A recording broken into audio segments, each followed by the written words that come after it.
Dans mes derniers livres, à plusieurs reprises est employé le terme judéo-maçonnerie, qui était autrefois utilisé par Monseigneur Ernest Join pour qualifier la secte maçonnique. Pour rappel, la franc-maçonnerie est l'instrument de domination du judaïsme international et dans les hauts grades maçonniques, on trouve une majorité de juifs. En d'autres termes, la nation juive exerce son hégémonie par le biais de lobbies de sociétés secrètes qui sont généralement liées à la franc-maçonnerie. La relation entre judaïsme et franc-maçonnerie, c'est ce que nous allons voir. Cette relation a toujours été très étroite. Déjà, ce sont deux corps étrangers au sein d'une nation, deux corps étrangers aussi au sein de l'Église. Ça fait l'objet d'une étude et la sortie donc de mon dernier livre, Une loge maçonnique dirige le Vatican. Donc, relation très étroite entre le judaïsme et la franc-maçonnerie, tout simplement parce que l'un est à l'origine de l'autre. Donc déjà, judaïsme et franc-maçonnerie sont incompatibles avec l'intérêt général d'une nation.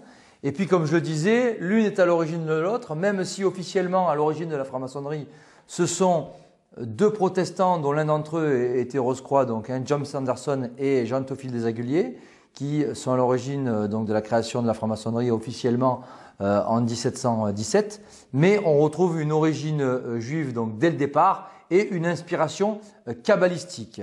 Ce qui a fait d'ailleurs dire aux convertis à la Kabbale, Eliphas Lévi au XIXe siècle, que la franc-maçonnerie est la grande association kabbalistique. Et plus tard, cela a été confirmé par Étienne Couvert, qui parlait d'association de kabbalistes à propos de la franc-maçonnerie. Le judaïsme international est une puissance occulte qui est à la tête de cette autre puissance occulte qui est la franc-maçonnerie. Pourquoi ? Parce que officiellement, nos dirigeants sont du Parti socialiste, sont des républicains, la République en marche, etc. Mais leur affiliation maçonnique est toujours cachée. Donc la franc-maçonnerie est-elle une puissance occulte qui, à sa tête, est gagnée par cette autre puissance occulte qui est la puissance occulte judaïque. Okay ? La société juive est en quelque sorte transposée dans les sociétés secrètes, où on y retrouve l'esprit juif en général, et cela a été fort bien expliqué par un spécialiste de la question, le chevalier Gougenot des Mousseaux, dans son livre, donc, le judaïsme et la judaïsation des peuples chrétiens, où il a écrit à la page 503 « Entre ceux dont il est rare que la vue frappe et captive nos yeux se distingue l'organisation naturelle de ces hommes de la dispersion, donc communauté juive organisée, organisation naturelle de ces hommes de la dispersion chez les peuples qui les hébergent, organisation semblable d'un but à l'autre de la terre à celle des sociétés de l'occultisme. » Donc en fait, la communauté juive organisée, son organisation, nous dit Gougenot des Mousseaux, est semblable aux sociétés secrètes occultistes. Chacune des sociétés secrètes qui se développent au milieu des États modernes n'est en effet qu'une copie, qu'une image de la société judaïque telle qu'elle existe au milieu des peuples. Autrefois, sous la Troisième République, on avait le grand rabbin de France qui avait fait l'éloge de la République, de la franc-maçonnerie et des francs-maçons. Élie Ben Amozeg, donc ce rabbin, était un franc-maçon du 33e degré, dans la franc-maçonnerie à Livourne, en Italie. Dans les hauts grades maçonniques, comme je le disais, on retrouve une écrasante majorité de juifs, alors que c'est l'inverse dans les bas grades de la maçonnerie bleue du rite écossais, donc les 3 premiers grades apprentis, compagnons et maîtres, où on va retrouver essentiellement des goïs. Récemment, il y a peu de temps, le pseudo-philosophe Bernard-Henri Lévy a dit tout le bien qu'il pense des francs-maçons et de la République. Il a réagi à l'attaque du temple maçonnique de Tarbes et il a tweeté ceci, je cite « Et oui, les francs-maçons, c'est un peu l'âme de la République, ce qui est vrai. C'est ce qu'il y a eu parfois de meilleur, là on n'est pas d'accord bien sûr, que les gilets jaunes s'en prennent à leur temple de Tarbes est un signe terrible. 17 épisodes pour revenir 130 ans en arrière. Alors 17 épisodes parce qu'il s'agissait de l'acte 17 des Gilets jaunes, pour revenir 130 ans en arrière. C'est-à-dire que pour lui, le progrès signifie la progression de la judaïsation de la France, de l'influence juive dans la République française.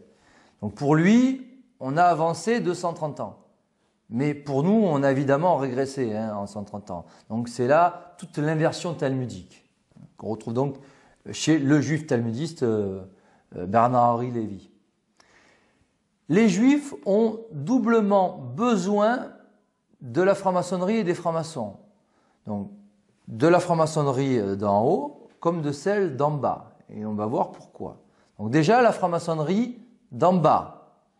Pas tout le monde peut y accéder, mais elle est quand même assez accessible, cette maçonnerie. Donc on peut y accéder et on peut en sortir relativement facilement.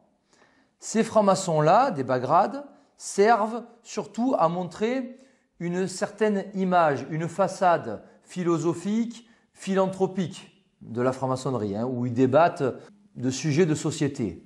Donc il y a une idéologie quand même derrière, mais il y a un aspect surtout philosophique qui est mis en avant. Et puis aussi philanthropique à travers certaines actions.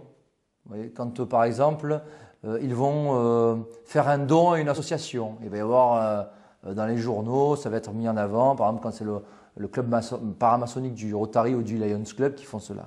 Donc concrètement, politiquement, là, les francs-maçons des bas grades ne servent à rien, ce ne sont pas eux qui ont le pouvoir. Ils cotisent donc, chaque année quelques centaines d'euros pour profiter du réseau maçonnique qu'ils considèrent comme un réseau d'affaires pour en fait prendre l'ascenseur social. La franc-maçonnerie des hauts grades maintenant, les francs-maçons des hauts grades, eux, c'est différent, on est dans autre chose, ils servent la domination d'Israël. Donc c'est le cas de nos dirigeants dans la République française, que ce soit par exemple François Hollande ou Emmanuel Macron. On sait par le franc-maçon italien Magaldi que Emmanuel Macron a été coopté dans une arrière-loge intitulée la Fraternité Verte, donc arrière-loge supérieure aux 33 degrés du rite écossais, coopté par François Hollande. Donc Macron coopté par François Hollande. Et donc que ces gens-là obéissent clairement au diktat d'Israël. Donc là, on est dans toute autre chose. Ces francs-maçons-là, des hauts grades, sont des alliés objectifs du judaïsme politique, donc à l'échelle française et même internationale. Ils sont aux ordres de ce judaïsme international et on l'a constaté, on l'a vu avec cette image marquante du poing d'Emmanuel Macron serré par le président du CRIF, Francis Khalifa, au dernier dîner du CRIF. On a bien vu qui était le maître de l'autre. Donc, ces francs-maçons des hauts grades doivent généralement aux juifs leur ascension en loge et dans le monde profane. Et généralement, les deux vont de pair, l'ascension aux loges et dans la société. Ceci dit, à la tête des banques, de la haute finance, des cartels, des multinationales, des grands groupes financiers, médiatiques, il n'y a pas que des juifs. Certes, il y a Rothschild, il y a l'Israélite Drahi, il y a Bolloré, Xavier Niel, il y avait Serge Dassault, son vrai nom Serge Bloch, mais il y a aussi les Bernard Arnault, Arnaud Lagardère, etc. Donc il y a des juifs puissants, il y a aussi de richissimes francs-maçons des hauts grades et les deux font affaire. Pour rappel, au-dessus de la loge, il y a la synagogue. Et donc au-dessus de la franc-maçonnerie, il y a la judéo-maçonnerie du Bnei Brit. Il faut être juif pour appartenir à cette franc-maçonnerie. Donc franc-maçonnerie des hauts grades qui est supérieure à la franc-maçonnerie du rite écossais. Ce sont ces juifs qui sont à la tête de la franc-maçonnerie et non l'inverse. Et ceux qui affirment que les juifs n'ont rien à voir avec la franc-maçonnerie, que ce n'est pas l'esprit juif qui domine la franc-maçonnerie, que ce n'est pas l'esprit de la Kabbale, que ce ne sont pas les juifs qui dominent la franc-maçonnerie, toutes ces choses-là, que ce ne sont pas les juifs et les francs-maçons qui ont le pouvoir sous la République française, etc., etc. Tous ces gens-là sont là pour vous tromper, pour vous mentir. Clairement, hein, ils vous mentent, ce sont des menteurs et des manipulateurs. Voilà. Et clairement, ce sont des collabos de la République juive et maçonnique. Voilà. Ni plus ni moins.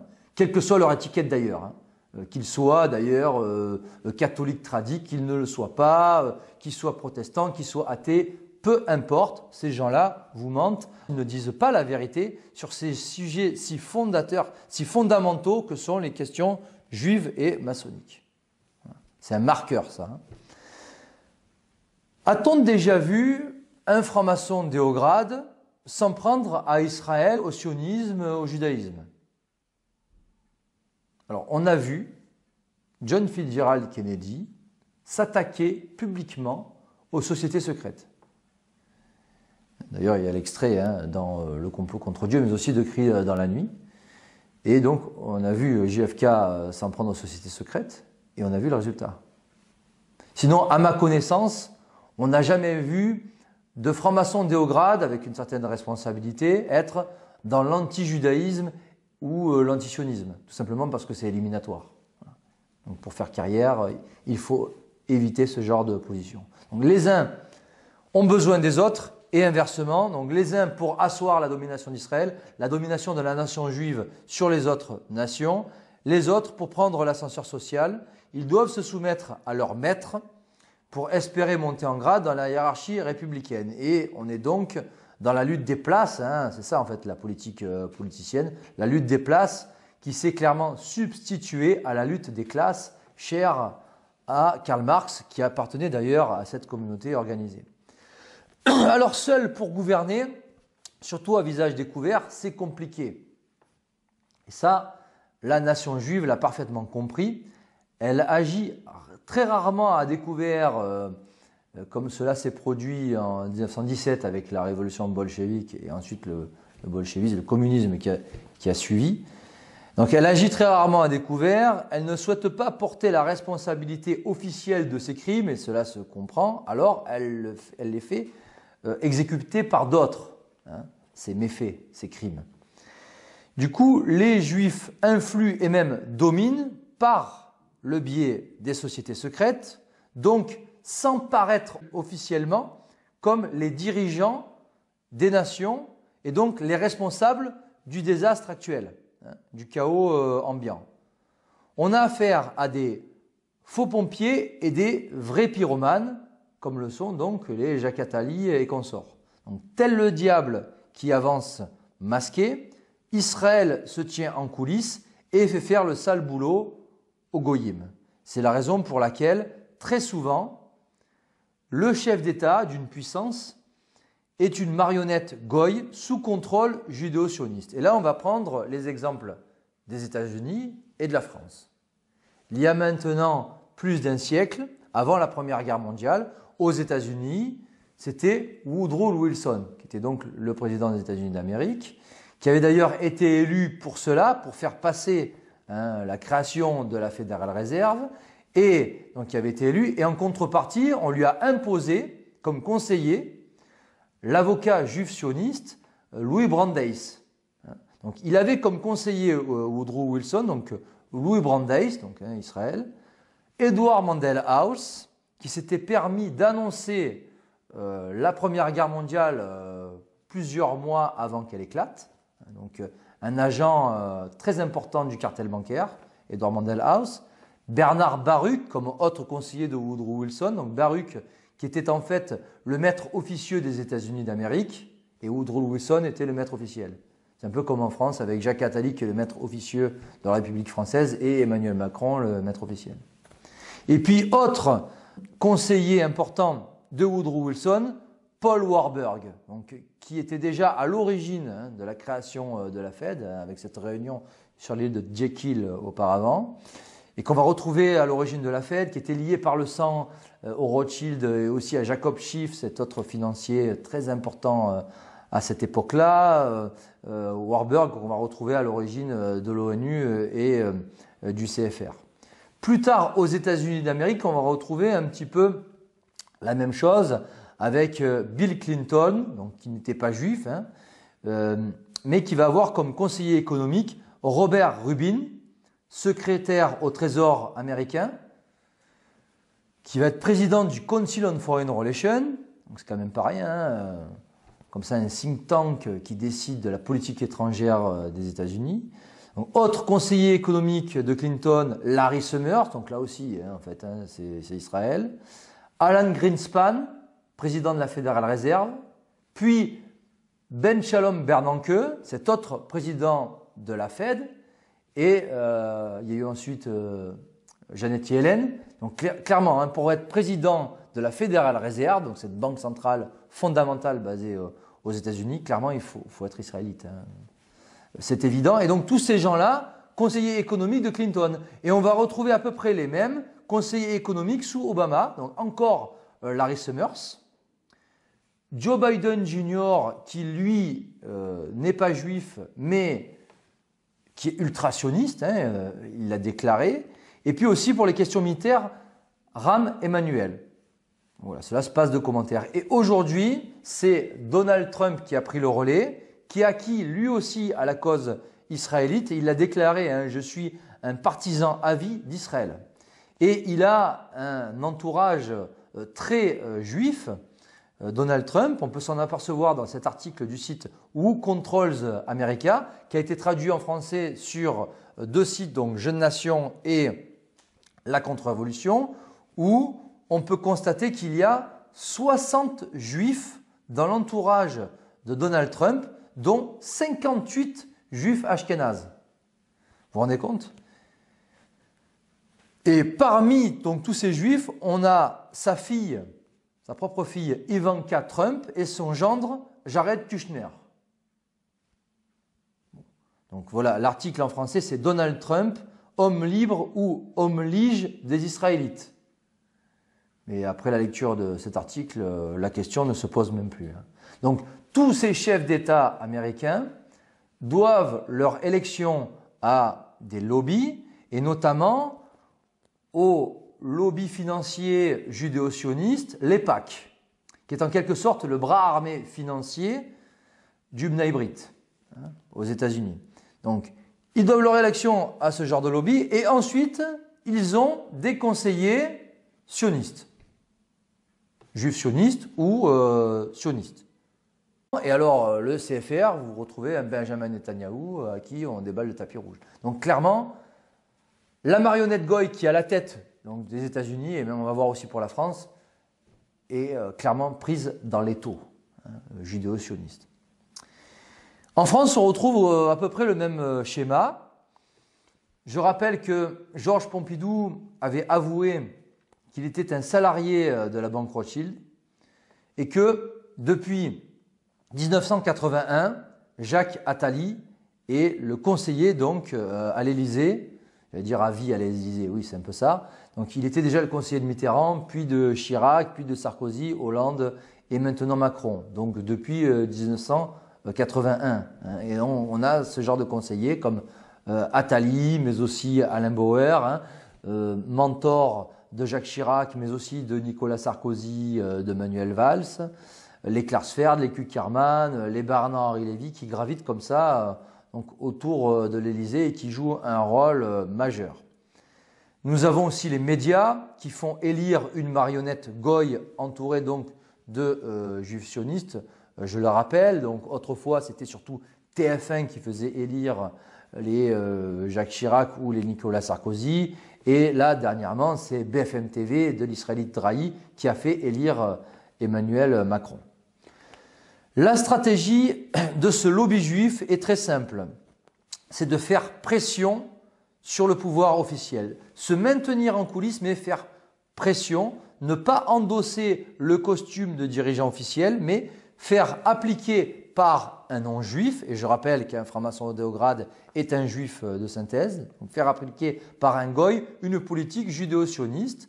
Les Attali, les Bernard-Henri Lévy, Kuckerman, Khalifa, etc. font appliquer au goy franc-maçon Macron la politique voulue par l'État hébreu. Et c'est cela, en fait, la véritable fonction de ces dirigeants de la République française.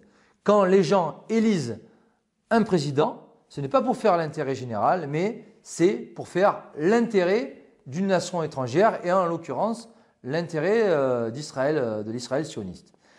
Pas n'importe quel goy est sous contrôle judo-sioniste, je le rappelle. Hein.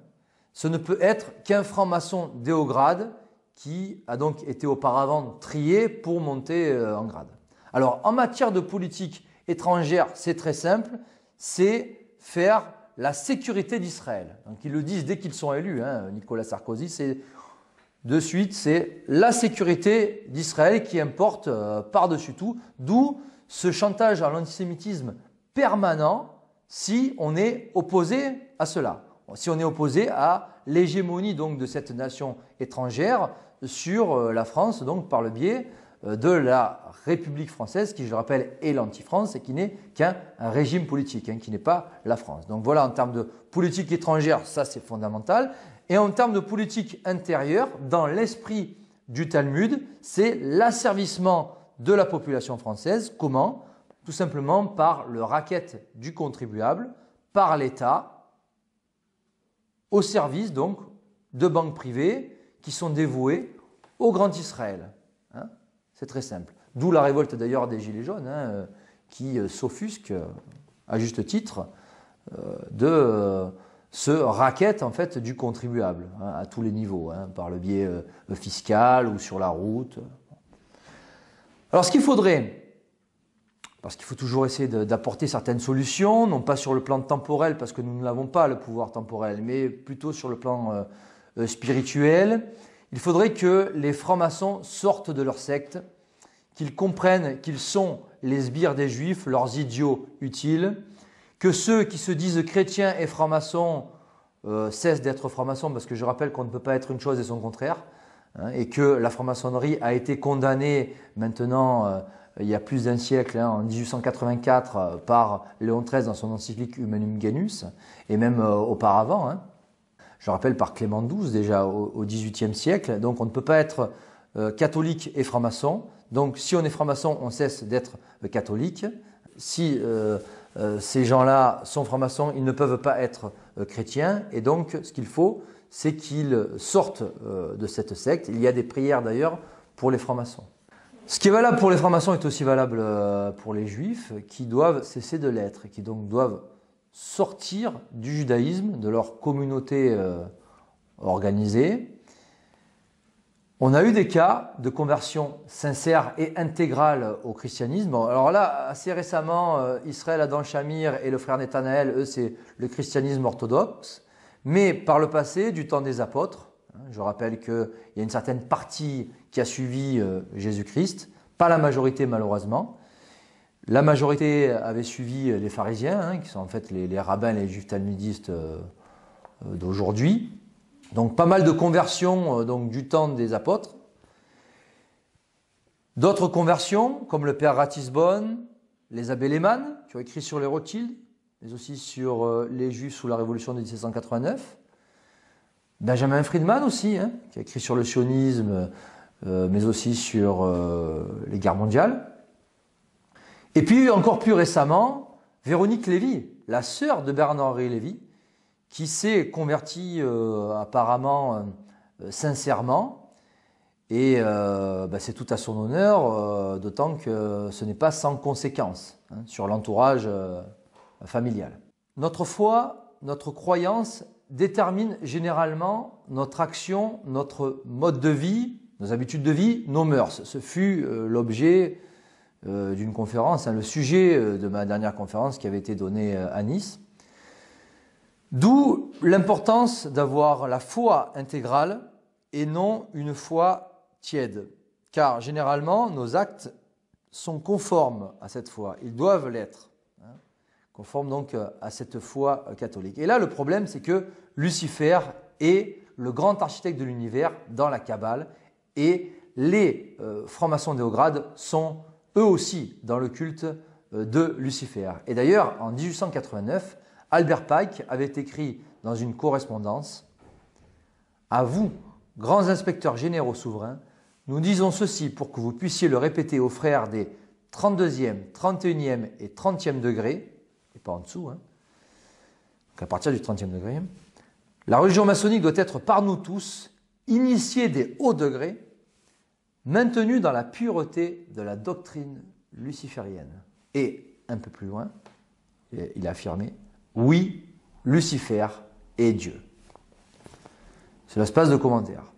On est donc dans le culte de Lucifer pour les adeptes de la Kabbale, comme dans les hauts grades maçonniques. Que ces francs-maçons soient juifs ou pas, d'ailleurs. Et dans les deux cas, et dans tous les cas, ces gens-là ont la même aversion contre le Dieu des chrétiens, donc, Jésus-Christ, contre l'Église catholique, qui est le corps mystique du Christ, contre la civilisation chrétienne, contre la chrétienté.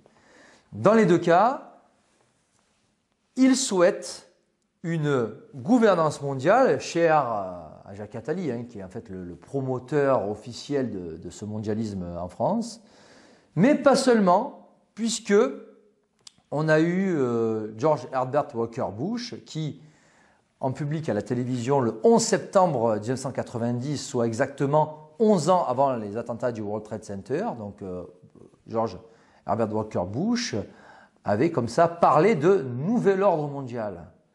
Bien avant lui, en 1950, James Paul Warburg, donc le fils de Paul Warburg dont j'en parlais tout à l'heure, avait déclaré « Nous aurons un gouvernement mondial que nous l'aimions ou pas.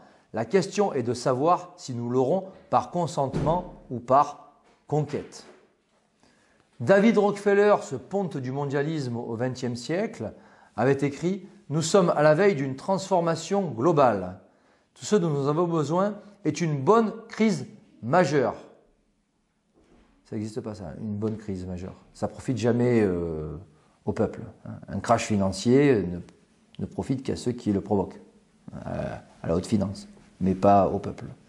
Donc tout ce dont nous avons besoin est une bonne crise majeure, et les nations vont accepter le nouvel ordre mondial.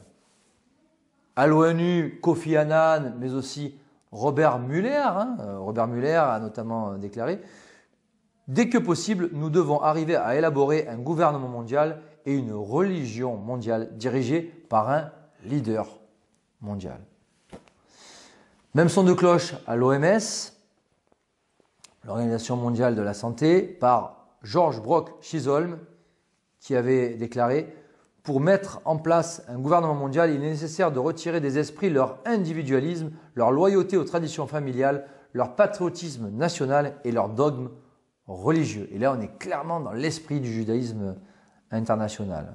Donc ça, c'est à l'échelle mondiale, mais en France, c'est pareil. On a eu, il y a même maintenant un peu plus de 10 ans, Nicolas Sarkozy qui avait comme ça déclaré publiquement « On ira ensemble vers ce nouvel ordre mondial » et personne ne pourra s'y opposer. Donc il avait déclaré cela contre toute attente et de manière assez autoritaire. Mais François Hollande, lui aussi, donc là, que ce soit à droite comme à gauche, c'est pareil. Donc devant ces militants du Parti socialiste, Hollande avait parlé d'une nécessité d'un nouvel ordre international.